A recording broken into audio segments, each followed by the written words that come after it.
जय हिंद। तो कैसे हैं आप लोग? आई होप सब लोग अच्छे होंगे। आज मैं लेके आया हूँ पीरियोडिक क्लासिफिकेशन ऑफ एलिमेंट्स, जो कि केमिस्ट्री का चैप्टर नंबर 5 है फ्रॉम एनसीईआरटी। एक एक लाइन हम कवर करने वाले हैं जो एनसीईआरटी में लिखा हुआ है। बोर्ड में फुल मार्क्स की गारंटी मेरी है। आप इस वीडियो को अच्छे से देखें, अच्छे से नोट्स बनाएं, क्योंकि मैंने एक एक चीज़ कवर की है इस वीडियो में। केमिस्ट्री आज खत्म हो जाएगी, इसका एनसीईआरटी सॉल्यूशंस भी आज के ही वीडियो में आपको मिल जाएंगे, एक दूसरे वीडियो में। और कल से हम स्टार्ट कर रहे हैं बायोलॉजी। उसके बाद साथ ही साथ पैरेलल में मैथमेटिक्स भी चलेगी। तो इस चैनल पे आपको पूरा सिलेबस मिल रहा है क्लास 10th का। सब्सक्राइब नहीं किया, फटाफट से सब्सक्राइब कर लो। चलिए शुरू करते हैं आज का chapter, periodic classification of elements. Periodic classification का मतलब क्या है? पीरियोडिक क्लासिफिकेशन का मतलब ये होता है, हमें एलिमेंट्स को अरेंज करना है एक पर्टिकुलर मैनर में, जिससे कि उनकी जो प्रॉपर्टीज हैं वो सेम हो।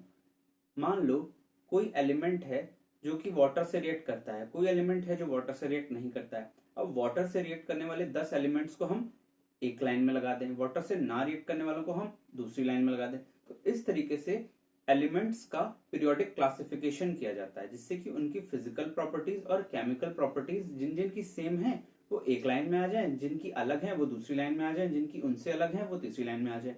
तो इस तरीके से एलिमेंट्स का क्लासिफिकेशन होता है। तो ये क्लासिफिकेशन कोई एकदम से तो हो नहीं गया होगा, स्टार्ट किया होगा किसी ने। कोई भी चीज छोटे से ही शुरू होती है, फिर जाके फाइनल प्रोडक्ट बनता है। तो सबसे पहले कुछ साइंटिस्ट थे जिन्होंने इसकी शुरुआत की, उन्होंने अटेम्प्ट्स किए, वो फेल हुए। तो हम देखेंगे उन साइंटिस्ट ने क्या क्या अटेम्प्ट किए, उनमें क्या क्या लिमिटेशंस थी उनके जो उन्होंने अटेम्प्ट्स किए थे, और कैसे उन्होंने उसको इम्प्रूव किया आने वाले साइंटिस्ट ने। ठीक है, तो सबसे पहले हम पीरियोडिक क्लासिफिकेशन में पढ़ेंगे डॉबरनेयर ट्राइड्स। डॉबरनेयर ने क्या किया कि एलिमेंट्स को 3 के ग्रुप में अरेंज किया, जिसको कि उन्होंने बोला ट्राइड्स। ये देखिए इन्होंने कैसे अरेंज किया, 3 के ग्रुप में अरेंज किया। ये देखिए आप, लिथियम, सोडियम और पोटेशियम। तो इन्होंने अरेंजमेंट इस तरीके से की कि ये जो तीनों थी इनकी प्रॉपर्टीज सिमिलर, ये तीनों इनकी प्रॉपर्टीज भी सिमिलर, और ये तीनों इनकी प्रॉपर्टीज भी सिमिलर। इस तरीके से इन्होंने 3-3 के ग्रुप बना के अरेंजमेंट किया। पेन का कलर मैं चेंज कर लेता हूं। ठीक है, Dobereiner arrange the elements with similar properties into groups. इनको हम बोलेंगे बेटा ग्रुप्स। ठीक है, ये ग्रुप नंबर 1, ये ग्रुप नंबर 2 और ये ग्रुप नंबर 3। ठीक है, अच्छा, उसके बाद the elements were arrange in groups of 3 elements known as triads. इनको हमने ट्राइड्स बोल दिया। ये प्रॉपर नोट्स हैं बेटा। अगर आपको नोट्स बनाने तो आप साथ साथ नोट भी बना सकते हो, क्योंकि इसमें एनसीईआरटी की एक एक लाइन कवर्ड है। The elements are arranged in order of increasing atomic mass. सबसे बड़ी बात यही थी कि एलिमेंट्स को increasing order of atomic mass में रिएक्ट किया गया। मींस लिथियम का मास सबसे कम होगा, सोडियम का उससे ज्यादा होगा, और पोटेशियम का उससे ज्यादा होगा। तो इस तरीके से अरेंजमेंट्स किए गए।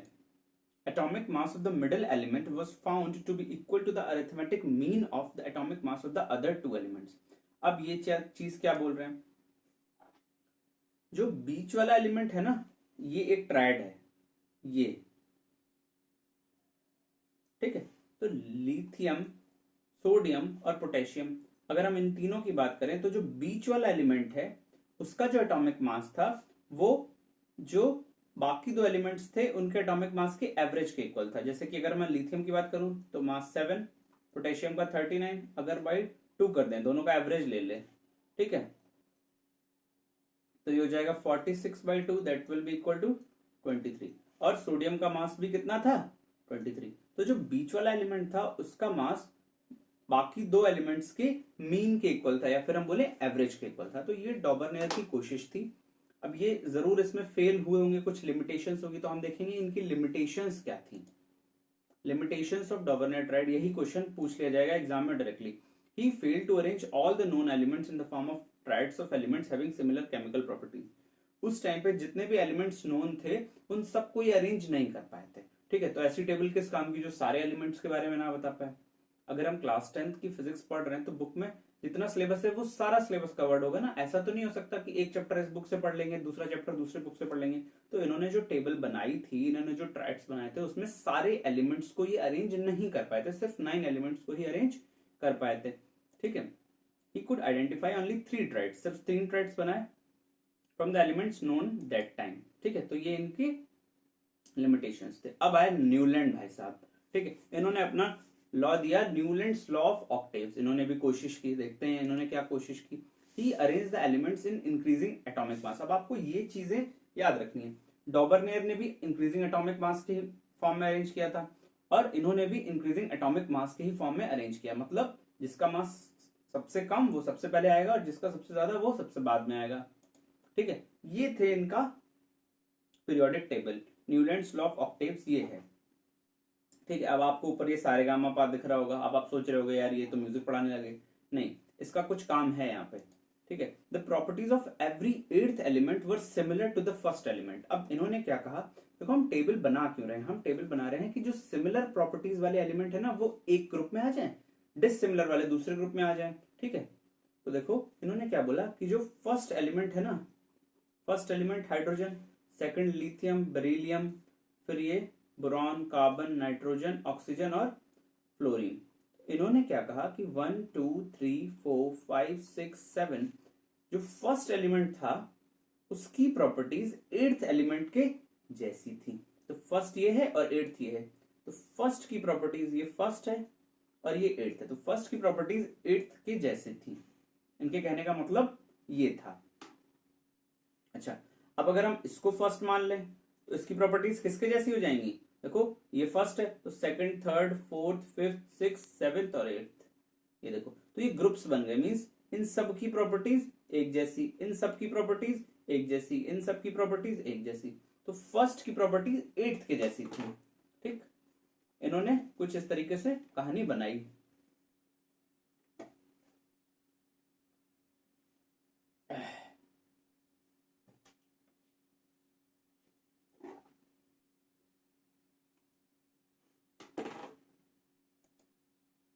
As the property of every 8th element was similar to the first element, so it was compared to 7 musical notes. इसी वजह से इसको सारे गामा पा दा नी से भी कंपेयर किया गया। क्यों भाई कंपेयर किया गया, क्योंकि भाई जैसे सा रे गामा पा दा नी के बाद फिर से क्या आ जाता है, सा आ जाता है।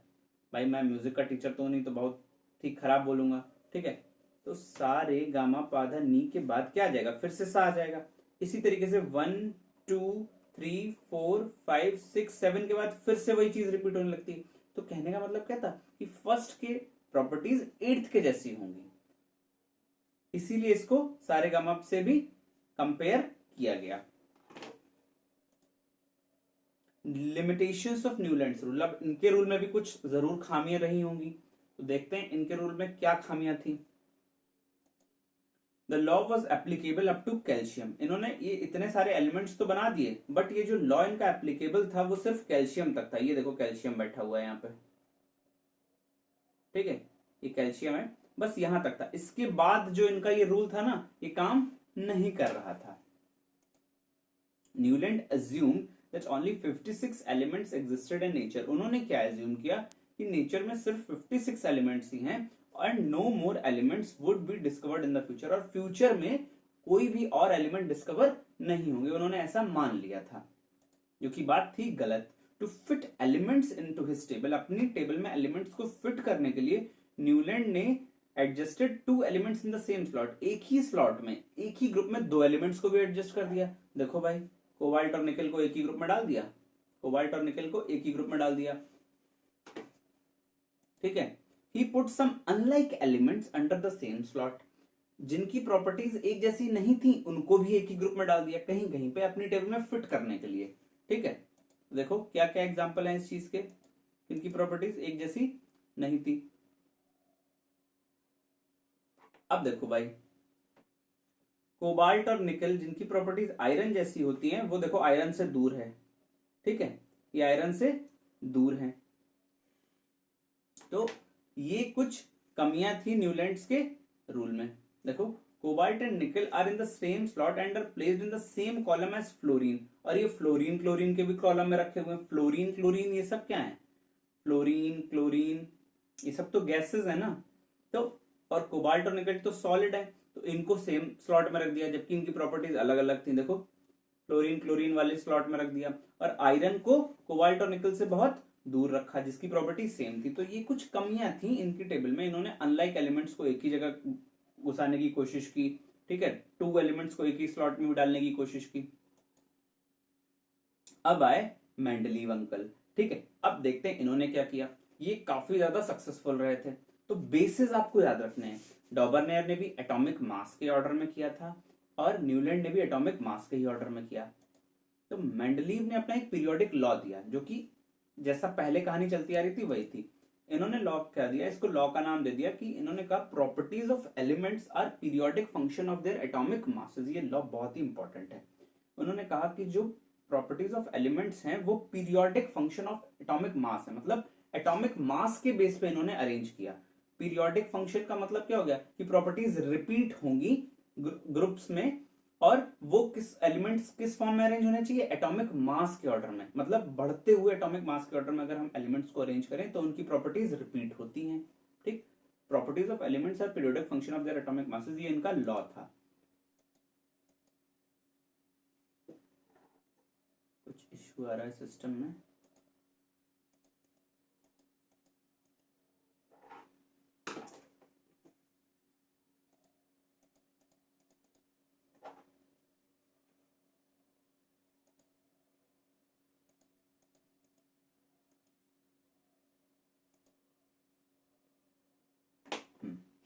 ये इनकी पीरियोडिक टेबल है, मेंडलीव की पीरियोडिक टेबल ये है, ठीक है। अब आप देखो इसमें क्या है कि ये ग्रुप्स हैं, ये आपको दिख रहा है, group number 1, group number 2, group 3, 4, 5, 6, 7 and 8 groups हैं इसमें।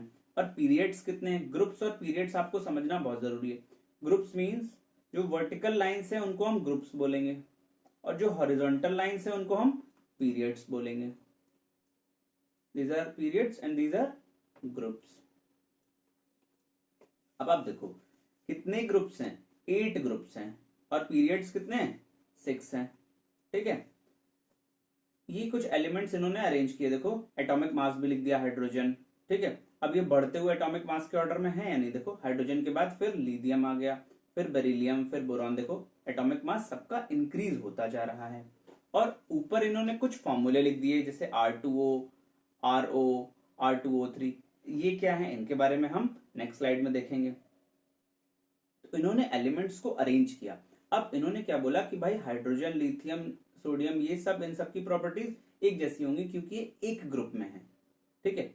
इनकी प्रॉपर्टीज एक जैसी होंगी, उसके बाद इनकी भी प्रॉपर्टीज एक जैसी होंगी। तो ये इन्होंने कहा और एलिमेंट्स को ग्रुप्स और पीरियड्स के फॉर्म में अरेंज कर दिया। अब इन्होंने खास काम क्या किया वो देख लेते हैं। कैरेक्टरिस्टिक्स क्या थी इनकी पीरियोडिक टेबल की, इन्होंने 63 एलिमेंट्स को अरेंज कर दिया increasing order of their atomic mass, ठीक। उसमें वर्टिकल कॉलम्स थे जिनको कि हम ग्रुप्स कहते थे और हॉरिजॉन्टल को पीरियड्स बोलते थे। Elements with similar physical and chemical properties come under the same group, जिनकी प्रॉपर्टीज सेम है वो एक ही ग्रुप में आते थे, यही तो पीरियोडिक टेबल में होता है। इनके अचीवमेंट्स क्या थे, इन्होंने खास काम क्या किया था, ठीक है। ये बहुत ही ज्यादा इंपॉर्टेंट है, बहुत बार बोर्ड एग्जाम में क्वेश्चन पूछा गया है। मेंडलीव ने अपनी टेबल में कुछ गैप्स छोड़ दिए थे, ठीक है, और उन्होंने ये बोला था कि फ्यूचर में कुछ एलिमेंट्स डिस्कवर होंगे वो इस जगह पे आ जाएंगे।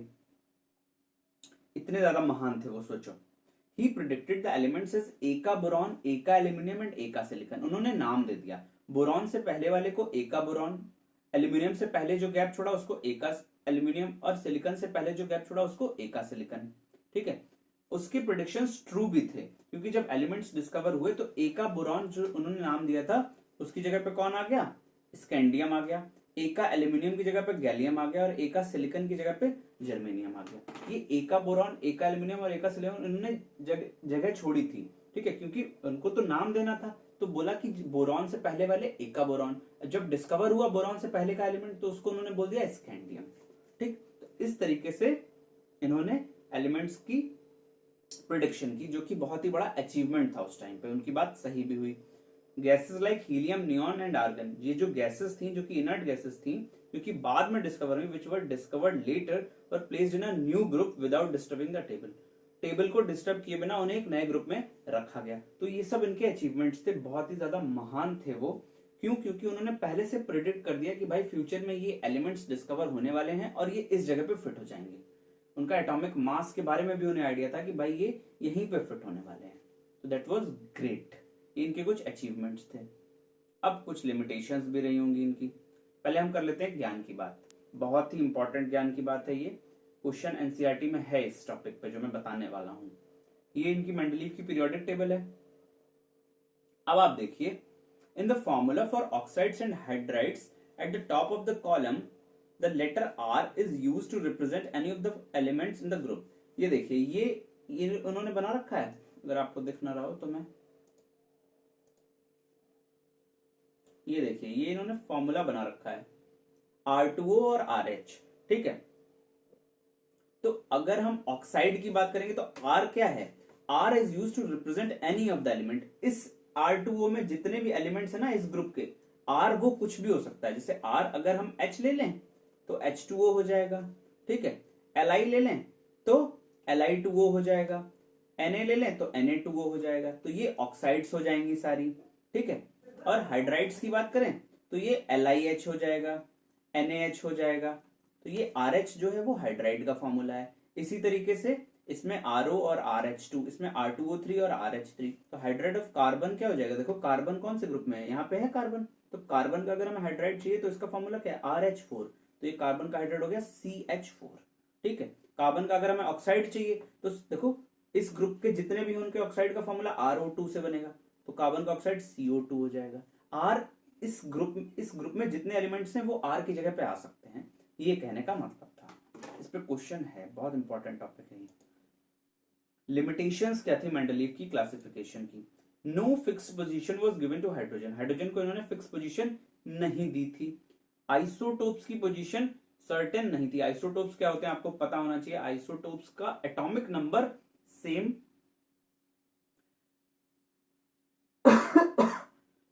होता है और एटॉमिक मास डिफरेंट होता है। Isotopes have same atomic number and different atomic mass.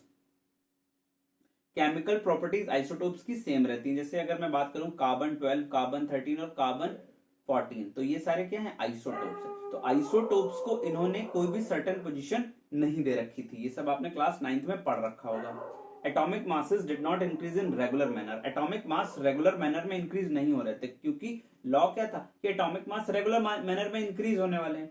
But atomic masses regular manner में इंक्रीज नहीं हो रहे थे, कहीं कहीं पे कुछ प्रॉब्लम्स आ रही थी। जैसे कि कोबाल्ट जो था वो निकल से पहले आ गया। अब ये चीज आप कैसे मानोगे मैं आपको दिखाता हूं। देखो इनकी पीरियोडिक टेबल में आप देखो अगर, तो देखो कोबाल्ट कहां पे है? ये देखिए, ये कोबाल्ट और ये है निकल। ये कोबाल्ट, ये निकल। देखिए कोबाल्ट का मास 58.93 और निकल का मास 58.73। कोबाल्ट को बाद में आना चाहिए था, बट कोबाल्ट पहले आ गया। तो इन्होंने भी अपने टेबल में एलिमेंट्स को फिट करने के लिए घपला कर रखा था। ठीक है, तो ये इनकी भी लिमिटेशंस थी। अब हम बात करेंगे मॉडर्न पीरियोडिक टेबल की। इन 2019 बोर्ड एग्जाम्स ये क्वेश्चन पूछा गया था कि मॉडर्न पीरियोडिक टेबल किसने डिजाइन किया है? तो आंसर है हेनरी मोजले। ये आपको याद रखना है। ठीक, अब मॉडर्न पीरियोडिक टेबल में खास बात क्या है? मॉडर्न पीरियोडिक लॉ है। जैसे मेंडलीव का लॉ था वैसे ही मॉडर्न पीरियोडिक लॉ है। तो मॉडर्न पीरियोडिक लॉ क्या कहता है? जैसे मेंडलीव का लॉ कहता था कि properties of elements are periodic function of their atomic masses, वैसे ही मॉडर्न पीरियोडिक लॉ कहता है properties of element are periodic function of their atomic number. अब अभी तक हमने जितने क्लासिफिकेशन पढ़े उसमें एटॉमिक मास की बात हो रही थी, बट अब हम जो क्लासिफिकेशन पढ़ेंगे उसमें सिर्फ और सिर्फ बात होगी एटॉमिक नंबर की। ठीक है, तो अब जो टेबल बनाई जाएगी, जो मॉडर्न पीरियोडिक टेबल है हमारी, वो एटॉमिक नंबर के बेस पे बनाई गई है। एटॉमिक नंबर जिसका कम है वो पहले आएगा, जिसका ज्यादा है वो बाद में आएगा। ठीक है, और अगर हम एटॉमिक नंबर के बेसिस पे एलिमेंट्स को अरेंज करते हैं तो वो टेबल ज्यादा सूटेबल होती है। और ये मॉडर्न पीरियोडिक टेबल जब बनी थी, हेनरी मोजले ने बनाई थी, वो टेबल तब से लेकर अब तक चलती आ रही है। इसके बाद कोई और टेबल नहीं आई। तो this is the best table. तो हमें क्या आइडिया लगा? हमें ये आइडिया लगा कि अगर एलिमेंट्स को एटॉमिक नंबर के बेस पे अरेंज करें, एटॉमिक मास के बेस पे अरेंज ना करें, तो एलिमेंट्स का क्लासिफिकेशन ज्यादा प्रॉपरली होता है। तो ये जो मॉडर्न पीरियोडिक लॉ है ये आपको जरूर याद रखना है कि properties of elements are periodic function of their atomic number. ये है हमारी मॉडर्न पीरियोडिक टेबल। अब देखिए आप, यहाँ पे मेटल्स हैं, इधर साइड में नॉन मेटल्स हैं, ये मेटलॉइड्स हैं कुछ, ठीक है। अब ये होते क्या है मेटलॉइड्स, इन सबके बारे में हम जानेंगे। अब इसमें देख लेते हैं कि ग्रुप्स कितने हैं, ठीक है। ग्रुप्स देखिए अब आप, 1 2 3 4 5 6 7 8 9 10 11 12 13 14 15 16 17 18, टोटल 18 ग्रुप्स हैं। Vertical lines are groups and total 7 periods हैं, ठीक है। और एलिमेंट्स को अरेंज किया गया है एटॉमिक नंबर के बेसिस पे। ये देखिए हाइड्रोजन का एटॉमिक नंबर 1 है, उसके बाद हीलियम का एटॉमिक नंबर 2 है, ठीक है। ये जो वैल्यू लिखी हुई है this is atomic number, this is not atomic mass, जबकि मेंडलीव की टेबल में एटॉमिक मासेस लिखे हुए थे, ठीक है। तो इस तरीके से ये टेबल को हमें पढ़ना है, समझना है। अब हम बात करते हैं नेक्स्ट टॉपिक की। उससे पहले आप ये जान लीजिए कि अगर हम ग्रुप नंबर 1 बोल रहे हैं, अगर हम बोल रहे हैं कि ग्रुप नंबर 1 है ये, तो आपको क्या करना है, इसको 1 कंसिडर करना है, 2 कंसिडर करना है, उसके बाद इन सबको भूल जाना है, इन सबको भूल जाना है आपको। ग्रुप नंबर यहाँ पे 13 दिख रहा है, बट आपको ग्रुप नंबर 3 इसको कंसिडर करना है, इसको 4, 14 को 4, इसको 5, इसको 6, इसको 7 और इसको 8। अभी आपको इस तरीके से कंसिडर करके चलना है। अब हम बात करेंगे properties of modern periodic table. Modern periodic table में क्या खास बातें थी। The elements in modern periodic table are arranged in order of increasing atomic number, जो कि सबसे इंपॉर्टेंट चीज है, इसी वजह से ये टेबल इतनी ज्यादा सक्सेसफुल हुई। मॉडर्न पीरियोडिक टेबल में 18 ग्रुप्स और 7 पीरियड्स हैं। Elements present in any one group have same number of valence electrons, ठीक है। जो सेम ग्रुप के एलिमेंट्स होंगे उनके वैलेंस इलेक्ट्रॉन्स सेम होंगे। Elements in any one period contain the same number of shells, और पीरियड में अगर हम देखेंगे तो सेम नंबर ऑफ शेल्स मिलेंगी हमें, ठीक है। अब इसका मतलब क्या है, number of shells increase as we go down the group, और जब हम ग्रुप में नीचे जाएंगे तो शेल्स इंक्रीज होंगी। अब इन सारी बातों का मतलब क्या है ये समझ लो। अगर मैं हाइड्रोजन की बात करता हूं तो हाइड्रोजन के आउटर मोस्ट शेल में 1 इलेक्ट्रॉन है। अगर मैं लिथियम की बात करता हूं तो एटॉमिक नंबर 3 है, तो total number of electrons outer most shell में 1 हो गया, 2,1 इसका कॉन्फ़िगरेशन। सोडियम की बात करें 11 एटॉमिक नंबर है, कॉन्फ़िगरेशन हो गया 281। देखो एक ग्रुप के जो एलिमेंट्स है ना, ये सारे, इन सबके वैलेंस शेल में नंबर ऑफ इलेक्ट्रॉन्स सेम होंगे, वैलेंसी विल बी सेम। ये चीज बताई मैंने।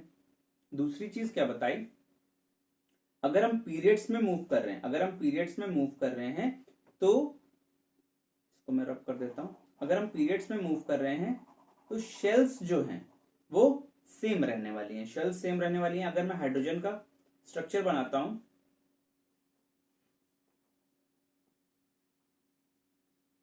अगर मैं हाइड्रोजन का स्ट्रक्चर बनाता हूं तो हाइड्रोजन के आउटर मोस्ट शेल में 1 इलेक्ट्रॉन है, ठीक है। हीलियम को देखते हैं, हीलियम के भी आउटर मोस्ट शेल में 2 इलेक्ट्रॉन है, बट शेल्स देखिए शेल्स सेम रह रही हैं, ठीक है। अगर मैं लिथियम की बात करूं, अब देखिए पीरियड नंबर 2 में आ गए, ठीक है। पीरियड नंबर जब 2 में आया तो लिथियम की बात कर रहा हूं, तो ये लिथियम है, ठीक। इसकी फर्स्ट शेल में 2 इलेक्ट्रॉन है और आउटर मोस्ट शेल में 1 इलेक्ट्रॉन है। देखिए लिथियम का एटॉमिक नंबर 2,1 है।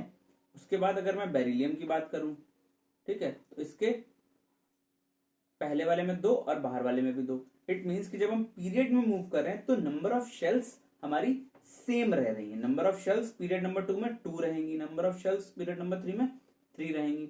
बट अगर हम नीचे मूव करेंगे, अगर हम नीचे मूव करते हैं तो देखो हाइड्रोजन की बात करें तो आउटर मोस्ट में 1 इलेक्ट्रॉन, उसके बाद लिथियम की जब हम बात करें तो आउटर मोस्ट शेल में देखिए कितने इलेक्ट्रॉन्स हो गए, आउटर मोस्ट शेल में 1 इलेक्ट्रॉन तो है, बट शेल्स देखिए बढ़ गई, ठीक है। इसमें 1 शेल थी, इसमें 2 शेल आ गई। अगर मैं सोडियम की बात करूंगा, सोडियम का इलेक्ट्रॉनिक कॉन्फ़िगरेशन 281 होता है, ये देखिए इसमें 2, सेकंड वाले में 8 और इसमें 1, तो सोडियम में 3 शेल्स हो गई। इसका मतलब 3 बातें आपको याद रखनी। पहली बात क्या कि अगर ग्रुप के एलिमेंट्स हैं, अगर ग्रुप के एलिमेंट्स हैं, ये सारी बातें लिखी हुई हैं,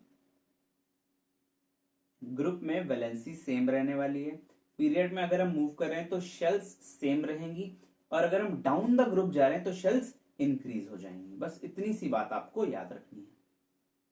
अब हम सबसे इंपॉर्टेंट चीज देख लेते हैं, how to calculate number of electrons in shells. ठीक, तो इसका फॉर्मूला आपने पढ़ रखा है, 2n² नाम का फॉर्मूला होता है। अगर हमें मैग्नीशियम के इलेक्ट्रॉन्स निकालने हैं, ठीक है, कौन सी शेल में कितने इलेक्ट्रॉन्स होंगे, तो फर्स्ट शेल में n की वैल्यू 1 रखो, n इज इक्वल्स टू 1। जब हम n इज इक्वल्स टू 1 रखेंगे तो फर्स्ट शेल के इलेक्ट्रॉन्स कितने आएंगे, 2, 1 का स्क्वायर विल बी 2। अब अगर हम n की वैल्यू 2 रखते हैं, n की वैल्यू अगर हम 2 रखते हैं तो सेकंड शेल में इलेक्ट्रॉन्स कितने आएंगे, 2, 2 स्क्वायर विल बी 8। अगर थर्ड शेल की बात करेंगे तो 2, 3 स्क्वायर विल बी 18। तो मैग्नीशियम की अगर हम बात करें, अगर हम मैग्नीशियम की बात करते हैं तो 12 है, तो फर्स्ट शेल में मैक्सिमम कितने आ सकते हैं इलेक्ट्रॉन्स, मैक्सिमम इलेक्ट्रॉन्स आ सकते हैं बेटा 2, ठीक है। और सेकंड शेल में मैक्सिमम इलेक्ट्रॉन्स कितने आ सकते हैं, सेकंड शेल में आ सकते हैं 8, तो 2 8 हो गए, बचे कितने 2, तो 2 को आउटर मोस्ट शेल में। हमारा जो रूल नंबर 2 है वो कहता है maximum electrons in outer most shell can be 8। जो आउटर मोस्ट शेल है उसमें नंबर ऑफ इलेक्ट्रॉन्स 8 ही रहेंगे, आउटर मोस्ट वाले में। इसका मतलब क्या है ये हम देखते हैं। फास्फोरस का कॉन्फ़िगरेशन करते हैं, पहले वाले में 2 आ सकते हैं, 2 लिख दिए, दूसरे वाले में कितने आ सकते हैं, 8 आ सकते हैं। अब कितने बचे, 10 हो गए, बचे 5, तो 5 लिख दिए। आउटर मोस्ट शेल में 8 से ज्यादा नहीं होने चाहिए। अब ये देखिए पोटेशियम की बात करते हैं, फर्स्ट शेल में 2, सेकंड में मैक्सिमम 8, थर्ड में आप कितने बचे 9 लिख दिए, ठीक है, क्योंकि थर्ड में मैक्सिमम कितने आ सकते हैं 18 आ सकते हैं। बट अब यहाँ पे आपको समझना है, समझना क्या है कि ये जो शेल है ये आउटर मोस्ट शेल है, थर्ड शेल है, तो आउटर मोस्ट शेल में मैक्सिमम कितने हो सकते हैं, जबकि थर्ड वाले में आ तो 18 सकते हैं, 18 तक आ सकते हैं, और यहाँ पे 9 लिखे हुए, कोई बुरी बात नहीं है। बट जो आउटर मोस्ट शेल है ये आउटर मोस्ट शेल हो गई आपकी, नहीं, तो आउटर मोस्ट शेल में मैक्सिमम 8 आ सकते हैं, तो इस वजह से 9 को हम 9 नहीं लिखेंगे, 9 को हम क्या लिखेंगे, 9 को हम लिखेंगे 8,1, ठीक है, क्योंकि आउटर मोस्ट शेल में 8 से ज्यादा नहीं हो सकते। इसी तरीके से अगर मैं कैल्शियम की बात करूं तो 2, 8 और 10 होना चाहिए था, बट क्योंकि आउटर मोस्ट हो गई है तो आउटर मोस्ट में 8 से ज्यादा होंगे नहीं, तो आउटर मोस्ट में कितने 8 लिख दिया और उसके बाद 2। अब आउटर मोस्ट शेल हो गई हमारी 4th। ये चीज आपको समझनी है कि आउटर मोस्ट शेल में 8 से ज्यादा इलेक्ट्रॉन नहीं हो सकते। अब ट्रेंड्स, जो कि सबसे इंपॉर्टेंट है इस चैप्टर की सबसे इंपॉर्टेंट चीज पे हम पहुंच चुके हैं, trends in modern periodic table. Trends की बात करेंगे अब हम। ट्रेंड्स मींस कि वैलेंसी कैसे चेंज हो रही है, एटॉमिक साइज कैसे चेंज होता है, मेटेलिक कैरेक्टर कैसे, नॉन मेटेलिक कैरेक्टर कैसे, और रिएक्टिविटी कैसे। सबसे ज्यादा इंपॉर्टेंट टॉपिक यही है।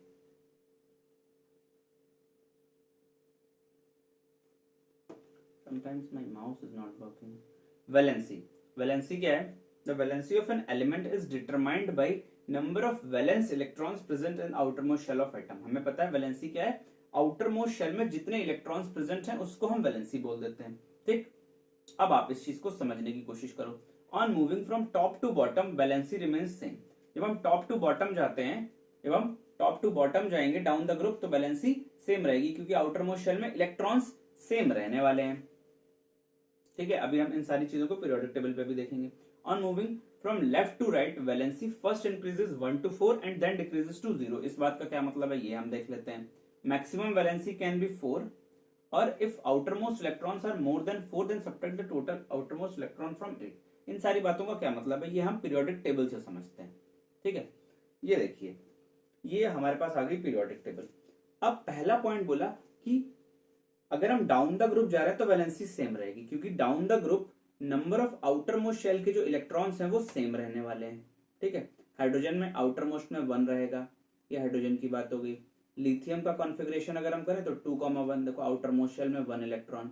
सोडियम का कॉन्फ़िगरेशन करें तो 2, 8, 1, आउटर मोस्ट शेल में 1 इलेक्ट्रॉन। तो इन सब की वैलेंसी सेम रहेगी, ग्रुप में वैलेंसी सेम, ग्रुप में वैलेंसी सेम रहने वाली है। ऐसे अगर हम बेरिलियम की बात करें तो बेरिलियम में 4 है एटॉमिक नंबर, तो 2,2।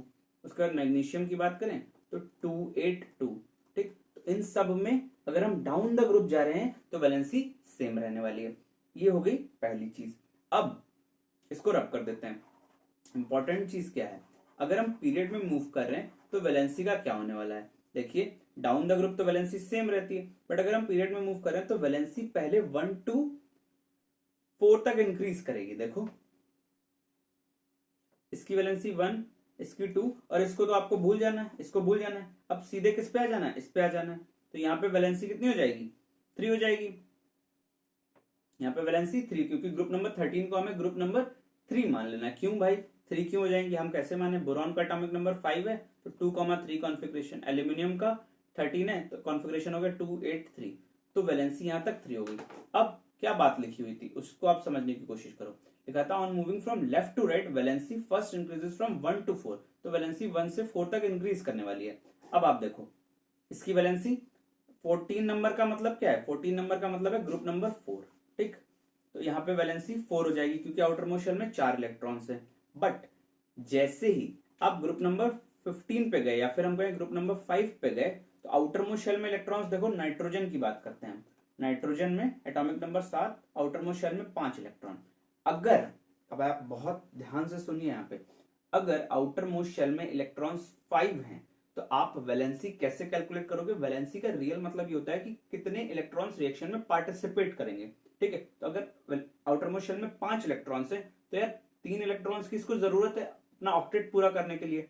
ऐसा तो नहीं कि 5 इलेक्ट्रॉन दे देगा तो वैलेंसी 5 नहीं हो सकती। तो वैलेंसी हम कैसे कैलकुलेट करेंगे, यहाँ पे पहले 1 से 4 तक इंक्रीज करनी है वैलेंसी, ग्रुप नंबर 4 तक। बट अगर आउटर मोस्ट शेल में 4 इलेक्ट्रॉन है तो वैलेंसी 4, बट अगर 4 से 5 इलेक्ट्रॉन है आउटर मोस्ट शेल में, 8 से ज्यादा तो हो नहीं सकते। अगर 5 हैं तो हम क्या करेंगे, 8 में से सब्ट्रैक्ट कर देंगे, 8 माइनस 5, वैलेंसी विल बी 3। तो यहाँ पे वैलेंसी हो जाएगी हमारी ग्रुप नंबर 15 की 3। अब अगर हम ग्रुप नंबर 16 की बात करें जो कि है ग्रुप नंबर 6 इन रियल, तो इसमें ऑक्सीजन को देखते हैं। ऑक्सीजन का एटॉमिक नंबर 8 है तो वैलेंसी आउटर मोस्ट शेल में इलेक्ट्रॉन 2,6, 6 हो गए इलेक्ट्रॉन।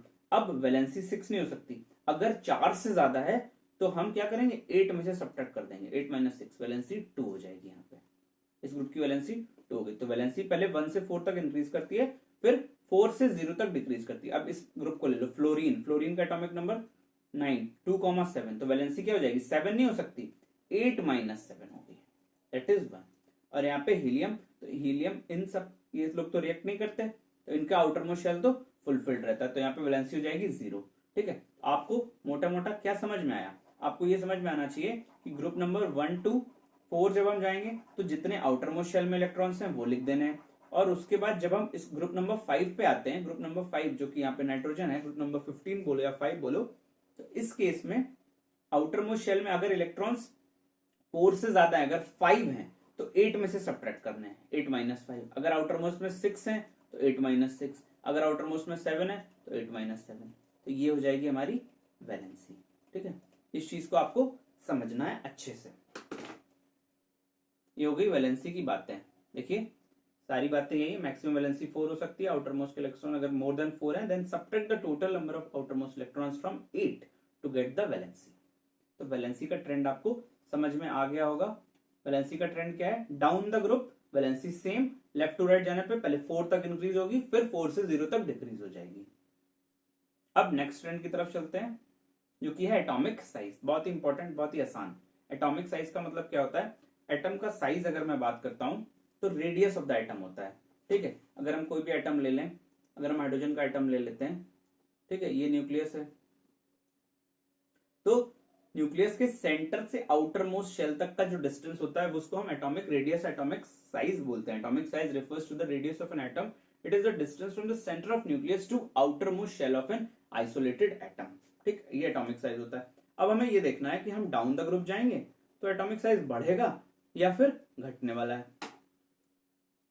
तो on moving from top to bottom, पहले मैं कुछ आपको दिखा देता हूं। ये देखिए, जब हम टॉप टू बॉटम मूव करेंगे, जब हम टॉप टू बॉटम मूव करेंगे तो एटॉमिक साइज बढ़ेगा। एटॉमिक साइज बढ़ेगा क्यों, क्योंकि नंबर ऑफ शेल्स बढ़ेंगे, नंबर ऑफ शेल्स बढ़ेंगे। अगर मैं हाइड्रोजन की बात करूं तो इसमें देखिए एक शेल है, अगर मैं लिथियम की बात करूं तो 2,1 हो गया कॉन्फ़िगरेशन, एटॉमिक नंबर इज 3, तो नंबर ऑफ शेल्स कितनी हो गई, नंबर ऑफ शेल्स हो गई 2। सोडियम की बात करूं तो कॉन्फ़िगरेशन हो गया 2,8,1, तो नंबर ऑफ शेल्स हो गई 3। तो शेल्स बढ़ रही हैं, इस वजह से जो इलेक्ट्रॉन आ रहे हैं वो नई शेल में ऐड हो रहे हैं, इस वजह से एटॉमिक साइज बढ़ता जाता है, ठीक। बट दूसरी चीज क्या है, दूसरी चीज ये है कि लेफ्ट टू राइट जाने में एटॉमिक साइज डिक्रीज हो रहा है। ये थोड़ी सी अजीब बात है। ये अजीब बात क्यों है इसको समझ लेते हैं। जब हम लेफ्ट टू राइट मूव करेंगे तो यार नंबर ऑफ शेल्स तो सेम रहने वाली है, नंबर ऑफ शेल्स तो सेम रहेंगी। देखिए लिथियम और बेरिलियम को देखते हैं, तो लिथियम का एटॉमिक नंबर 3, तो 2,1 कॉन्फ़िगरेशन, बेरिलियम का 2,2, ठीक, तो 2 ही शेल इसमें भी, 2 ही शेल इसमें भी, बट साइज क्या हो रहा है, देखो साइज डिक्रीज होता जा रहा है, बहुत कम डिक्रीज हो रहा है, बहुत कम डिक्रीज हो रहा है, ठीक। ऐसे इधर से इधर जाने पर साइज डिक्रीज हो रहा है। आपको पहले दो चीजें ये समझ में आनी चाहिए कि जब हम टॉप टू बॉटम आएंगे तो साइज इंक्रीज होगा। क्यों? क्योंकि भाई देखो यही चीज इसमें लिखी भी हुई है, टॉप टू बॉटम आने पे एटॉमिक रेडियस, ये देखो एरो बना रहा है, इंक्रीज हो रहा है, और इधर से इधर जाने पर डिक्रीज हो रहा है, जबकि इधर से लेफ्ट टू राइट जाने पे तो सेम रहना चाहिए, क्योंकि नंबर ऑफ शेल्स तो सेम है। बट यहाँ पे क्या होता है, न्यूक्लियर चार्ज की वजह से होता है ये। न्यूक्लियर चार्ज का मतलब क्या है कि increase in nuclear charge which, यहाँ पे लिखा हुआ on moving from left to right in a period the size of atom decreases, this is due to the increase in nuclear charge which fill the electron close to the, which यहाँ पे होगा pulls the electron, which pulls the electron close to the nucleus and hence, क्या किया है मैंने, and hence reduces the size of the atom। ठीक है, अब आप समझो, कहने का मतलब ये है कि जब हम लेफ्ट टू राइट मूव कर रहे हैं तो इलेक्ट्रॉन्स तो ऐड हो रहे हैं, देखो लिथियम 2,1, बेरिलियम 2,2, ठीक है, और यहाँ पे बोरॉन का 2,3 हो जाएगा, तो इलेक्ट्रॉन्स ऐड हो रहे हैं, increase in nuclear charge. Nuclear charge क्यों इंक्रीज हो रहा है? न्यूक्लियर चार्ज इसलिए इंक्रीज हो रहा है क्योंकि एटॉमिक नंबर का मतलब क्या होता है बेटा, एटॉमिक नंबर का मतलब होता है नंबर ऑफ इलेक्ट्रॉन्स और नंबर ऑफ प्रोटॉन्स, ठीक, जितने नंबर ऑफ इलेक्ट्रॉन्स होंगे उतने ही नंबर ऑफ प्रोटॉन्स होंगे। न्यूक्लियस के अंदर कौन बैठा है? न्यूक्लियस के अंदर बैठे हैं प्रोटॉन्स प्लस न्यूट्रॉन्स, ये बैठे हैं, ठीक। तो न्यूक्लियर चार्ज बढ़ रहा है, मींस अगर इलेक्ट्रॉन्स बढ़ रहे हैं, देखो अगर 2,1 इलेक्ट्रॉन है, फिर इधर जाने पर 2,2 इलेक्ट्रॉन्स बढ़ रहे हैं, तो प्रोटॉन्स भी बढ़ रहे हैं, ठीक। प्रोटॉन्स बढ़ने की वजह से न्यूक्लियर चार्ज बढ़ रहा है, और न्यूक्लियर चार्ज जब बढ़ रहा है तो न्यूक्लियस के अंदर कौन सा चार्ज है? पॉजिटिव चार्ज है, क्योंकि प्रोटॉन के ऊपर पॉजिटिव चार्ज होता है। ये चीज आप समझ लो, आगे आने वाले जितने ट्रेंड है उसमें काम आएगी। प्रोटॉन के ऊपर पॉजिटिव चार्ज है, ठीक, तो वो जब न्यूक्लियस का चार्ज बढ़ रहा है, पॉजिटिव चार्ज बढ़ रहा है, ऑब्वियसली नेगेटिव चार्ज भी बढ़ रहा है, इलेक्ट्रॉन भी बढ़ रहे हैं, तो हो क्या रहा है कि जो न्यूक्लियस है वो इलेक्ट्रॉन्स को अट्रैक्ट कर रहा है। अट्रैक्ट क्यों कर रहा है? क्योंकि न्यूक्लियस होता है पॉजिटिवली चार्ज प्रोटॉन्स की वजह से, और इलेक्ट्रॉन्स होते हैं नेगेटिवली चार्ज। तो जब वो उसको अट्रैक्ट कर रहा है तो वो साइज को श्रिंक कर दे रहा है। अट्रैक्शन फोर्स की वजह से साइज जो है वो थोड़ा सा श्रिंक हो जा रहा है, बहुत ज्यादा डिक्रीज नहीं हो रहा है, बहुत कम अमाउंट में साइज श्रिंक हो जा रहा है एटम का। इस वजह से लेफ्ट टू राइट जाते जाते नंबर ऑफ, देखिए नंबर ऑफ इलेक्ट्रॉन्स बढ़ रहे हैं, नंबर ऑफ प्रोटॉन्स भी बढ़ रहे हैं, प्रोटॉन्स बढ़ रहे हैं तो न्यूक्लियस की पावर बढ़ रही है, न्यूक्लियर चार्ज बढ़ रहा है, ठीक है, जो कि इलेक्ट्रॉन को पुल कर रहा है क्लोज टू द न्यूक्लियस, अपनी तरफ खींच रहा है। क्यों? क्योंकि इलेक्ट्रॉन्स नेगेटिव है और न्यूक्लियस पे पॉजिटिव चार्ज है, इस वजह से साइज डिक्रीज हो रहा है। आई होप आपको ये बात समझ में आ गई होगी। आपको दो बातें याद रखनी है। सबसे पहली बात कि जब टॉप टू बॉटम जाएंगे तो एटॉमिक साइज इंक्रीज होगा, और जब लेफ्ट टू राइट जाएंगे तो एटॉमिक साइज डिक्रीज होगा। अब इसका रीजन क्या है? टॉप टू बॉटम जाने पे इंक्रीज क्यों होता है? क्योंकि नंबर ऑफ शेल्स ऐड होते हैं नए, और लेफ्ट टू राइट जाने पे डिक्रीज इसलिए होता है क्योंकि न्यूक्लियस का चार्ज बढ़ता है, इलेक्ट्रॉन्स बढ़ते हैं, प्रोटॉन्स भी बढ़ते हैं। क्यों? क्योंकि एटॉमिक नंबर का मतलब क्या है? जितने इलेक्ट्रॉन होंगे उतने ही प्रोटॉन होंगे, ठीक है। जब न्यूक्लियस की पावर बढ़ती है, नंबर ऑफ प्रोटॉन्स बढ़ते हैं, तो प्लस चार्ज बढ़ता है, तो इलेक्ट्रॉन्स को अपनी तरफ वो खींचता है। खींचता क्यों है? अब आप ये कहोगे कि सर अगर प्रोटॉन्स बढ़ रहे हैं तो इलेक्ट्रॉन्स भी तो बढ़ रहे हैं, बट क्योंकि जो इलेक्ट्रॉन्स है वो नई शेल में ऐड नहीं हो रहे, नंबर ऑफ शेल्स तो सेम ही है, तो न्यूक्लियस की जो दूरी है उस शेल तक वो सेम है। मान लो ये लिथियम है, ये लिथियम है, ठीक है, आउटर मोस्ट शेल में एक इलेक्ट्रॉन है और इस शेल में दो इलेक्ट्रॉन है। उसके बाद अगर हम बेरिलियम की बात करें तो देखो आउटर मोस्ट शेल में दो इलेक्ट्रॉन आ गए, ठीक है, बट न्यूक्लियस अंदर पॉजिटिव, इसमें एक प्रोटॉन था और इसमें सॉरी इसमें तीन प्रोटॉन थे और इसमें चार प्रोटॉन है, क्योंकि एटॉमिक नंबर बेरिलियम का 4 है। तो न्यूक्लियस यहीं बैठा बैठा इसी शेल में अब इलेक्ट्रॉन दो आ गए, तो और ज्यादा नेगेटिव हो गया, तो उसको और ज्यादा खींच लिया। अगर ये इलेक्ट्रॉन जो ऐड हो रहे हैं वो अगली शेल में हो रहे होते तो न्यूक्लियस नहीं खींच पाता, क्योंकि जब हम पीरियड में मूव करते तो नंबर ऑफ शेल्स तो सेम रहती हैं। इस वजह से न्यूक्लियर चार्ज जब बढ़ता है तो इलेक्ट्रॉन्स को न्यूक्लियस अपनी तरफ अट्रैक्ट करता है और साइज को श्रिंक कर देता है। आई होप आपको ये चीज समझ में आ गई होगी। मेटेलिक कैरेक्टर की बात करते हैं अब हम। मेटल्स किसको बोलते हैं, ये चीज आप पहले समझ लो। जैसे ही आप ये चीज समझ गए वैसे ही आपको मेटेलिक कैरेक्टर समझ में आ जाएगा। मेटल्स हम उसको बोलते हैं जो कि अपने इलेक्ट्रॉन दे देते हैं। मेटल्स होते हैं दानदाता। जैसे कि सोडियम, सोडियम क्लोराइड जब बनता है, जब सोडियम क्लोराइड का फॉर्मेशन होता है तो सोडियम के पास 2,8,1 और क्लोरीन के पास 2,8,7 ये कॉन्फ़िगरेशन है। तो सोडियम अपना इलेक्ट्रॉन इसको दे देता है, ठीक है। तो जो इलेक्ट्रॉन दे दे, जो सबसे बड़ा दानवीर है वो है मेटल, और जो इलेक्ट्रॉन ले लेता है जिसके ऊपर नेगेटिव चार्ज आ जाता है वो होते हैं नॉन मेटल, ठीक है। तो मेटल्स जो हैं वो बहुत बड़े दानी हैं, ठीक है। Metals are those who tend to lose electron while forming bond. जब वो बॉन्ड्स बनाते हैं तो अपने इलेक्ट्रॉन को लूज कर देते हैं और इस वजह से उनके ऊपर आ जाता है पॉजिटिव चार्ज, इसलिए मेटल्स को हम बोलते हैं इलेक्ट्रो पॉजिटिव इन नेचर। अब आपको ट्रेंड देखना है कि भाई मेटेलिक कैरेक्टर कब बढ़ रहा है और नॉन मेटेलिक कैरेक्टर कब बढ़ रहा है। इसको मैं हटा देता हूं। On moving from top to bottom, ये देखिए, on moving from top to bottom in a group, जब हम टॉप टू बॉटम आएंगे तो मेटेलिक कैरेक्टर बढ़ेगा। आपको ये चीज पहले तो ये एकदम कंफर्म होना चाहिए कि टॉप टू बॉटम आने पे क्या बढ़ रहा है और लेफ्ट टू राइट जाने पे क्या बढ़ रहा है, ठीक। जब हम टॉप टू बॉटम आएंगे तो मेटेलिक कैरेक्टर बढ़ता है। क्यों बढ़ता है? इसलिए बढ़ता है, अच्छा मेटल कौन होगा मुझे ये बताओ। मेटेलिक कैरेक्टर बढ़ने का मतलब क्या है कि it is a very good metal. Metal का काम क्या है, मेटल करता क्या है? मेटल अपने इलेक्ट्रॉन को दान कर देता है, डोनेट कर देता है। तो अच्छा मेटल कौन होगा? जो बहुत ही कम एनर्जी में अपना इलेक्ट्रॉन को डोनेट कर दे, थोड़ा सा कहने पे ही पैसा निकाल दे, डोनेशन कर दे, तो अच्छा मेटल होगा।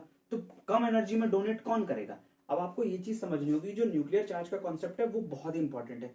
अगर इलेक्ट्रॉन न्यूक्लियस के पास में होगा, अगर इलेक्ट्रॉन, जैसे आप जब अपने घर पे होते हो तो अपने पापा को अपने न्यूक्लियस समझो और खुद को इलेक्ट्रॉन समझो, तो आप पापा के कंट्रोल में होते हो। आप ज्यादा बाहर जाओगे ना तो आपको प्रॉब्लम होगी, ठीक है, आपकी डांट पड़ जाएगी। बट जैसे आप घर से बाहर निकलते हो हायर एजुकेशन के लिए, जब आप बाहर जाते हो तो जो आपका न्यूक्लियस है, जो आपके पापा हैं, वो आपसे हो गए दूर, तो आपको बाहर जाने में कोई प्रॉब्लम नहीं। आप रात को 10 बजे अगर कहीं जा रहे हो, पार्टी करने जा रहे हो फ्रेंड के साथ, तो आप जा सकते हो, आपको पूछने की जरूरत नहीं होती है, क्योंकि आपको वहां पे डर नहीं होता है। वही केस है इलेक्ट्रॉन का। अगर इलेक्ट्रॉन न्यूक्लियस के पास में है तो उसका निकलना मुश्किल है। क्यों मुश्किल है? क्योंकि न्यूक्लियस इलेक्ट्रॉन को बांध के रखता है अपने अट्रैक्शन फोर्स से। अट्रैक्शन फोर्स क्यों है? क्योंकि न्यूक्लियस पे पॉजिटिव है और इलेक्ट्रॉन पे नेगेटिव चार्ज है, अपने फोर्स से वो बांध के रखता है। इसी वजह से अच्छा मेटल कौन होगा? जो आसानी से कम एनर्जी में इलेक्ट्रॉन जिसका निकल जाए। तो कम एनर्जी में इलेक्ट्रॉन किसका निकलेगा? जो न्यूक्लियस से दूर होगा। और न्यूक्लियस से दूर कौन होगा? जिसका साइज बड़ा होगा। तो कहने का मतलब क्या है, जब हम टॉप टू बॉटम आते हैं, जब हम टॉप टू बॉटम आते हैं तो हमें पता है साइज बढ़ता है। क्यों? क्योंकि इलेक्ट्रॉन्स नई ऑर्बिट्स में, नई शेल्स में ऐड होते जाते हैं। हाइड्रोजन में एक ऑर्बिट है, लिथियम में 2 हैं, उसके बाद सोडियम में 3 शेल्स हैं, ठीक है। तो देखो आउटर मोस्ट का जो इलेक्ट्रॉन है वही तो बाहर आता है।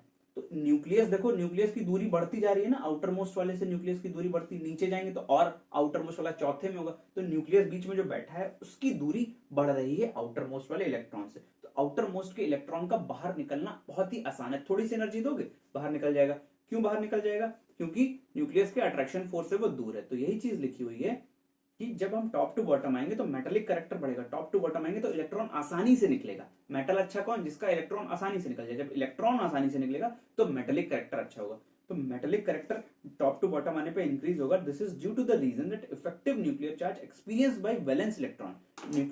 वैलेंस इलेक्ट्रॉन जो है, आउटर मोस्ट शेल के जो इलेक्ट्रॉन है, उन पे जो न्यूक्लियर चार्ज लग रहा है वो कम हो रहा है। न्यूक्लियस की पावर कम हो रही है, because outer most electron are very far. क्योंकि जो आउटर मोस्ट इलेक्ट्रॉन है वो न्यूक्लियस से दूर होते जा रहे हैं, इस वजह से मेटेलिक कैरेक्टर बढ़ेगा। जब हम लेफ्ट टू राइट जाएंगे, देखो जब हम लेफ्ट टू राइट जाएंगे तब क्या होगा? तब साइज छोटा होता है। अब देखो साइज से सारी चीजें रिलेटेड है, इसलिए साइज इंपॉर्टेंट है। साइज छोटा होता जाता है जब हम लेफ्ट टू राइट जाते हैं। तो उस केस में क्या है, साइज क्यों छोटा होता है? क्योंकि इलेक्ट्रॉन को न्यूक्लियस अपनी तरफ खींचता है, अट्रैक्ट करता जाता है। न्यूक्लियस की पावर बढ़ती जाती है, उसका पॉजिटिव बढ़ता जाता है, इलेक्ट्रॉन उसी शेल में आता जाता है। तो एक पहले, सबसे पहले केस में एक प्रोटॉन पे एक इलेक्ट्रॉन था, फिर 2 प्रोटॉन पे 2 इलेक्ट्रॉन हुए, 3 प्रोटॉन पे 3 इलेक्ट्रॉन हुए, बट वो उसी शेल में रहे। आउटर मोस्ट उसकी दूरी नहीं घट रही है। दूरी क्यों नहीं घट रही? क्योंकि वो उसी शेल में आ रहे। तो फिर वो न्यूक्लियस अपनी पावर बढ़ाता जाता है और उन इलेक्ट्रॉन को अपनी तरफ खींचता है और साइज को छोटा करता है। जब साइज छोटा हो रहा है तो इलेक्ट्रॉन्स जो हैं आउटर मोस्ट शेल के, वो उसी शेल में है। तो न्यूक्लियस के पावर में है, न्यूक्लियस के कंट्रोल में है। जैसे जैसे हम लेफ्ट टू राइट जाएंगे, जैसे जैसे हम लेफ्ट टू राइट मूव करेंगे, वैसे वैसे साइज और छोटा होता जाता है, साइज और छोटा होता जाता है। सबसे छोटा साइज किसका होगा? सबसे छोटा साइज इसका होगा, ठीक है, आर्गन का होगा, ठीक। उस केस में क्या होगा? अरे भाई कहां भाग गए? हाँ, तो उस केस में क्या होगा? जब साइज छोटा होता जा रहा है तो अब हमें क्या देखना है? साइज छोटे होने की वजह से इलेक्ट्रॉन का बाहर निकलना मुश्किल होगा। इलेक्ट्रॉन का बाहर निकलना क्यों मुश्किल होगा? भाई पापा घर में है, बाहर नहीं निकल सकते रात में। क्यों नहीं निकल सकते? क्योंकि न्यूक्लियस जो है वो उस इलेक्ट्रॉन को बांध के रखे, साइज छोटे में अपना पावर दिखा लेगा, क्योंकि न्यूक्लियस इलेक्ट्रॉन के पास। जब साइज बढ़ जाएगा तो इलेक्ट्रॉन दूर हो जाएगा। इस वजह से जब हम लेफ्ट टू राइट जाएंगे तो मेटेलिक कैरेक्टर बढ़ेगा, मेटेलिक कैरेक्टर डिक्रीज होगा। क्यों डिक्रीज होगा? क्योंकि इलेक्ट्रॉन का निकलना मुश्किल है। अच्छा मेटल कौन? जो आसानी से इलेक्ट्रॉन निकाल दे। नीचे जाएंगे न्यूक्लियस से दूरी बढ़ेगी, इलेक्ट्रॉन आसानी से निकल जाएगा। इधर लेफ्ट टू राइट जाएंगे तो इलेक्ट्रॉन न्यूक्लियस के कंट्रोल में आता जाएगा, और जब कंट्रोल में आएगा तो बाहर नहीं निकलेगा। तो यही चीज लिखी हुई है, लेफ्ट टू राइट जाने पे मेटेलिक कैरेक्टर बढ़ेगा, और सॉरी लेफ्ट टू राइट जाने पे मेटेलिक कैरेक्टर डिक्रीज होगा, और टॉप टू बॉटम आने पे मेटेलिक कैरेक्टर इंक्रीज होगा। रीजन आपके सामने है। टॉप टू बॉटम आने पे इंक्रीज क्यों होगा मेटेलिक कैरेक्टर? क्योंकि जो न्यूक्लियर चार्ज है, इफेक्टिव न्यूक्लियर चार्ज, वो कम होता जाएगा। और जब हम लेफ्ट टू राइट जाएंगे तो nuclear charge acting on valence electron increases, क्योंकि साइज छोटा हो जाता रहा है। इस वजह से tendency to lose electron, electron जो अपना देना चाहता है, मेटल इलेक्ट्रॉन देने का उसको होता है कि भाई इलेक्ट्रॉन दे देगा तो वो अपना आउटर मोस्ट शेल के आउट इलेक्ट्रॉन पूरे कर लेगा, बट वो नहीं दे पाता है। तो इस वजह से वो अच्छा मेटल नहीं होता। अच्छा मेटल कौन नहीं होता? नॉन मेटल, ठीक है। ऑब्वियस सी बात है यार, जो मेटल नहीं है वो नॉन मेटल है। तो सेम इसका जस्ट उल्टा हम नॉन मेटल में कर लेंगे, जिसमें मैंने रीजंस नहीं लिखे हुए हैं। देखो नॉन मेटेलिक कैरेक्टर कौन, नॉन मेटल्स कौन होते हैं? नॉन मेटल्स वो होते हैं जो इलेक्ट्रॉन्स ले लें, इलेक्ट्रॉन्स को ले लें, ठीक है, पर वो इलेक्ट्रो नेगेटिव होते हैं। जैसे क्लोरीन की बात। तो टॉप टू बॉटम जाने पे अब देखो जस्ट उल्टा करना है आपको। जब हम टॉप टू बॉटम जा रहे थे तो मेटेलिक कैरेक्टर बढ़ रहा था। जब भाई मेटल, कोई चीज अच्छी मेटल हो रही है टॉप टू बॉटम आने पे, तो टॉप टू बॉटम जाने पे नॉन मेटेलिक कैरेक्टर डिक्रीज हो जाएगा, ठीक है। अब आपको इस चीज को समझना है कि टॉप टू बॉटम आने पे मेटेलिक कैरेक्टर अगर बढ़ रहा है, इलेक्ट्रॉन देने की जो उसकी कैपेसिटी है वो बढ़ रही है, ठीक है। तो नॉन मेटेलिक कैरेक्टर ऑब्वियस सी बात कम होगा। क्यों कम होगा? क्योंकि नॉन मेटल कौन? जो इलेक्ट्रॉन ले ले। इलेक्ट्रॉन कौन लेगा आसानी से? इलेक्ट्रॉन आसानी से कौन ले लेगा? इलेक्ट्रॉन आसानी से वो ले लेगा जो न्यूक्लियस के पास होगा। न्यूक्लियस लप से उसको खींच लेगा इलेक्ट्रॉन को। आप समझ पा रहे हो ना? इलेक्ट्रॉन्स होते हैं नेगेटिव और न्यूक्लियस होता है पॉजिटिव। तो इलेक्ट्रॉन कौन आसानी से ले लेगा? इलेक्ट्रॉन आसानी से वो ले लेगा जो न्यूक्लियस के पास होगा। जब हम टॉप टू बॉटम आएंगे तो न्यूक्लियस तो भाई बहुत दूर है, आउटर मोस्ट शेल के इलेक्ट्रॉन बढ़ते जा रहे हैं, आउटर मोस्ट शेल्स बढ़ती जा रही है टॉप टू बॉटम आने पे। तो आउटर मोस्ट जो शेल है वो न्यूक्लियस से बहुत दूर है। अगर आप उसको इलेक्ट्रॉन दोगे तो वो इलेक्ट्रॉन आसानी से अट्रैक्ट नहीं होगा, क्योंकि न्यूक्लियस दूर है।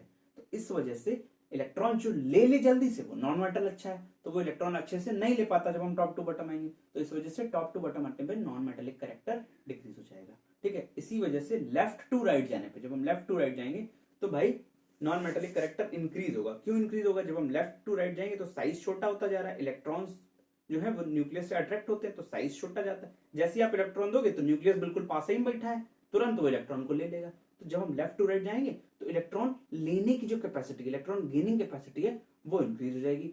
इस वजह से लेफ्ट टू राइट जाने पे नॉन मेटेलिक कैरेक्टर इंक्रीज होता है। दोनों चीजें एक दूसरे की उल्टी है। मेटेलिक कैरेक्टर ऊपर से नीचे आने पे बढ़ेगा, नॉन मेटेलिक कैरेक्टर घटेगा, क्योंकि इलेक्ट्रॉन आसानी से वो ले नहीं पाएगा, न्यूक्लियस से दूर है। और जब हम लेफ्ट टू राइट जाएंगे तो नॉन मेटेलिक कैरेक्टर इंक्रीज होगा। क्यों? क्योंकि साइज छोटा है, इलेक्ट्रॉन आसानी से ले लेगा, न्यूक्लियस अट्रैक्ट कर लेगा इलेक्ट्रॉन को, और मेटेलिक कैरेक्टर डिक्रीज होगा। रिएक्टिविटी की बात देखते हैं हम। बहुत ही इंपॉर्टेंट चीज है रिएक्टिविटी। रिएक्टिविटी का मतलब ये होता है कि कोई भी एलिमेंट रिएक्टिव कब होगा। जैसे सोडियम और क्लोरीन की रिएक्शन होती है, एनसीईआरटी में एक क्वेश्चन है रिएक्टिविटी के ऊपर, इसकी वजह से मैंने इस चीज को बताया है। कोई भी चीज रिएक्टिव कब होगी? रिएक्टिव तब होगी जब वो इलेक्ट्रॉन या तो दे दे या तो इलेक्ट्रॉन ले ले। भाई हीलियम, नियोन, आर्गन जो कि नोबल गैसेस होती हैं, उनमें क्या होता है? उनका आउटर मोस्ट शेल फुलफिल होता है, उनको किसी से मतलब नहीं, कोई इलेक्ट्रॉन देने का कोई उनको वो नहीं है कि ना इलेक्ट्रॉन लेना है ना देना है, तो वो अनरिएक्टिव है, इसलिए उनको हम नोबल गैसेस बोलते हैं। और अगर मैं बात करता हूं बाकी मेटल्स के, तो कुछ इलेक्ट्रॉन दे देते हैं और कुछ इलेक्ट्रॉन्स ले लेते हैं, जो इलेक्ट्रॉन देते हैं वो मेटल, जो इलेक्ट्रॉन लेते हैं वो नॉन मेटल। ठीक है, तो रिएक्टिव कौन है? रिएक्टिव वो है जो इलेक्ट्रॉन या तो दे दे या तो ले ले। तो जितनी आसानी से इलेक्ट्रॉन दे दे वो भी उसकी रिएक्टिविटी हाई, जितनी आसानी से इलेक्ट्रॉन ले ले उतनी उसकी रिएक्टिविटी हाई। ठीक है, तो अगर वो आसानी से इलेक्ट्रॉन दे रहा है तब भी उसको हम बोलेंगे बहुत रिएक्टिव है, आसानी से इलेक्ट्रॉन ले रहा है तब भी हम उसको बोलेंगे बहुत रिएक्टिव है। रिएक्टिव होने का मतलब क्या है? इलेक्ट्रॉन का पार्टिसिपेशन होना चाहिए, या तो इलेक्ट्रॉन दे या तो इलेक्ट्रॉन ले। तो रिएक्टिविटी इन पीरियोडिक टेबल का मतलब है about the ease with which electrons are lost और gained by an isolated atom.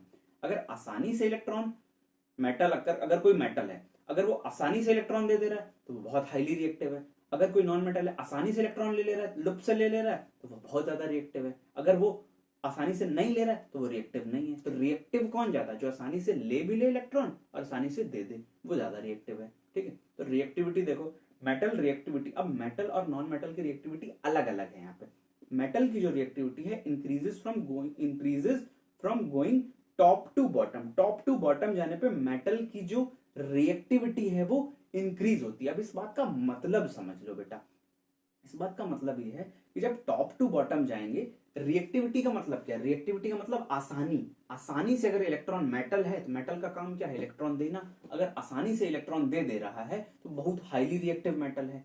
ठीक, सोडियम पोटेशियम हम जाते हैं रिएक्टिविटी सीरीज पढ़े, सबसे हाईली रिएक्टिव। जो आसानी से इलेक्ट्रॉन दे देता है वो सबसे रिएक्टिव मेटल, जो आसानी से इलेक्ट्रॉन ले ले वो सबसे ज्यादा रिएक्टिव नॉन मेटल है। ठीक, तो रिएक्टिविटी जो मेटल की है वो टॉप टू बॉटम जाने पे बढ़ती है। क्यों? टॉप टू बॉटम जाने पे साइज बढ़ता है, साइज बढ़ता है, न्यूक्लियस से दूरी बढ़ती है, आसानी से इलेक्ट्रॉन वो दे देता है। मेटल का काम इलेक्ट्रॉन देना है, आसानी से दे देता है। इस वजह से जब टॉप टू बॉटम जाएंगे तो मेटल की रिएक्टिविटी इंक्रीज होगी टॉप टू बॉटम जाने पे, as valence electron can be easily removed. आपको ये चीज आई थिंक समझ में आ गई होगी। ठीक, ये देखो मेटल की रिएक्टिविटी टॉप टू बॉटम जाने पे क्या हो रही है? इंक्रीज हो रही है। अच्छा, दूसरी चीज क्या भी लिखी हुई है कि मेटल की रिएक्टिविटी यहां से यहां जाने पे, पेन में कुछ इश्यू आ रहा है।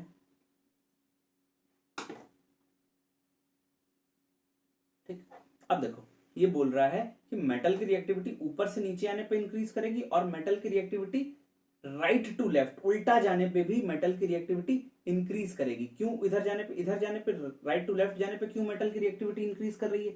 राइट टू लेफ्ट जाने पे मेटल की रिएक्टिविटी इसलिए इंक्रीज कर रही है क्योंकि मेटल का काम क्या है? मेटल का काम है आसानी से इलेक्ट्रॉन को दे देना। तो राइट टू लेफ्ट जाने पे तो भाई साइज जो है, लेफ्ट टू राइट पे साइज घटता है, राइट टू लेफ्ट पे तो ऑब्वियसली साइज बढ़ रहा है। साइज बढ़ रहा है, साइज जब बढ़ रहा है तो आसानी से इलेक्ट्रॉन को दे सकता है। अच्छा, अगर मैं नॉन मेटल की रिएक्टिविटी की बात करूं, नॉन मेटल की जो रिएक्टिविटी है वो लेफ्ट टू राइट इंक्रीज होगी। लेफ्ट टू राइट इंक्रीज क्यों होगी? लेफ्ट टू राइट इसलिए इंक्रीज होगी क्योंकि नॉन मेटल अच्छा कौन है? जो लुप से इलेक्ट्रॉन को ले ले, जो लुप से इलेक्ट्रॉन ले ले वो अच्छा नॉन मेटल है। अब जब हम लेफ्ट टू राइट जाते हैं, तो साइज छोटा होता जाता है, सारी चीजें साइज से रिलेटेड है और न्यूक्लियस के पास इलेक्ट्रॉन आ जाता है। तो जैसे ही अगर हम दूसरा इलेक्ट्रॉन डालेंगे, नॉन मेटल क्या है? नॉन मेटल आसानी से इलेक्ट्रॉन जो गेन कर ले वो हाईली नॉन रिएक्टिव मेटल होगा। ठीक, जब नॉन मेटल की रिएक्टिविटी लेफ्ट टू राइट जाने पे बढ़ रही है, लेफ्ट टू राइट जाने पे जब रिएक्टिविटी बढ़ रही है इसका मतलब क्या है?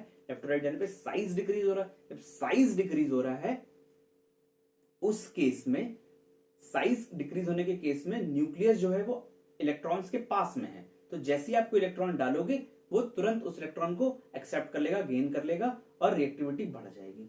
इसी वजह से नॉन मेटल की रिएक्टिविटी लेफ्ट टू राइट जाने पे इंक्रीज करती है। ये हो गई हमारी रिएक्टिविटी की कहानी। रिएक्टिविटी की कहानी का अगर मैं आपको समरी बताऊं तो मेटल की रिएक्टिविटी कब बढ़ेगी? मेटल की रिएक्टिविटी तब बढ़ेगी जब वो आसानी से इलेक्ट्रॉन दे देगा। आसानी से इलेक्ट्रॉन कब दे देगा? जब वो न्यूक्लियस से दूर होगा। अब आप समझ जाओ, न्यूक्लियस से दूर होगा इस मींस अगर नीचे जाएंगे तो वो न्यूक्लियस से दूर होता जाएगा, आसानी से इलेक्ट्रॉन देता जाएगा, रिएक्टिविटी बढ़ती जाएगी उसकी। ठीक है, नॉन मेटल की रिएक्टिविटी लेफ्ट टू राइट जाने पर बढ़ेगी, आसानी से इलेक्ट्रॉन ले लेगा तो उसकी रिएक्टिविटी बढ़ जाएगी। अब हम बात करते हैं मेटलॉइड्स की। मेटलॉइड्स को कौन होते हैं? ऐसे एलिमेंट जिनकी प्रॉपर्टीज मेटल्स और नॉन मेटल्स के बीच में होती हैं, उनको हम मेटलॉइड्स बोलते हैं। एनसीईआरटी में आपके इसके बारे में ज्यादा है नहीं। एग्जांपल्स हैं बोरॉन, सिलिकॉन, जर्मेनियम, आर्सेनिक और एंटीमनी। ठीक है, तो ये हो गया इस चैप्टर का द एंड। आई होप आपको समझ में आया होगा। बहुत ही कॉन्सेप्चुअल और बहुत ही इंटरेस्टिंग चैप्टर है। अब ध्यान से चीजों को देखो। अगर आपको एक बार में समझ में नहीं आ रही है तो आप पॉज करके फिर से समझने की कोशिश करो और फिर से वीडियो को देखो, आपको जरूर समझ में आएगा। बहुत ही प्रॉपर फॉर्म में मैंने सारे नोट्स इसके बनाए हुए हैं। आपको एनसीईआरटी के आप एक एक क्वेश्चन चुटकियों में आप कर लोगे अगर आपने कॉन्सेप्ट को समझ लिया है। सिर्फ ट्रेंड्स में सिर्फ साइज पे ध्यान रखो। साइज अगर आपको समझ में आ गया तो मेटालिक कैरेक्टर भी समझ में आ जाएगा, नॉन मेटालिक कैरेक्टर भी समझ में आ जाएगा, रिएक्टिविटी भी समझ में आ जाएगी। ठीक है, तो मिलते हैं एक नए वीडियो में, जिस वीडियो में हम इस चैप्टर के सारे एनसीईआरटी के क्वेश्चंस लेके आएंगे। तब तक अपना ख्याल रखिए। Thank you.